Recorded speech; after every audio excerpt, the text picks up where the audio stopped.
कळंत्रेवाडीच्या विद्युत डीपीचं ग्रहण कधी सुटणार? कराड तालुक्यातल्या कळंत्रेवाडी इथल्या उत्तरमांड नदी काठालगत असलेला महावितरणचा विद्युत डीपी नेहमी या ना त्या कारणानं चर्चेत असतो. या डीपीवर होणाऱ्या सततच्या विद्युत घोटाळ्यांमुळे शेतकऱ्यांना पिकांना पाणी देणं अवघड बनलंय. त्यामुळे शेतकऱ्यांचं आर्थिक नुकसान होत असून उंब्रज महावितरणचे अधिकारी मात्र वेळ काढूपणाचं धोरण अवलंबत असल्याचं इथल्या शेतकऱ्यांचं म्हणणं आहे. या डीपीवरील फ्यूज सतत उडतात. प्रत्येक वेळेला वायरमन उपलब्ध होतोच असं नाही. त्यामुळं हातातोंडाला आलेली पिकं जगवण्याच्या विवंचनेतून इथला शेतकरी अक्षरशः धोका पत्करून फ्यूजमधल्या तारा स्वतः बदलत असतात.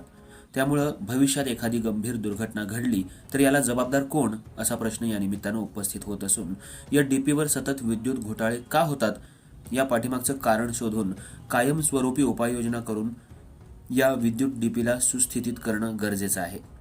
त्याचबरोबर या डीपीची क्षमता किती आणि या डीपीवरून देण्यात आलेली विद्युत कनेक्शन्स या बाबींची सखोल तपासणी करून डीपीची कार्यक्षमता वाढवणं किंवा नवीन डीपी बसवून अतिरिक्त असणारी कनेक्शन्स दुसऱ्या डीपीवर ट्रान्सफर करण्याबाबत गांभीर्याने विचार होणं गरजेचं आहे.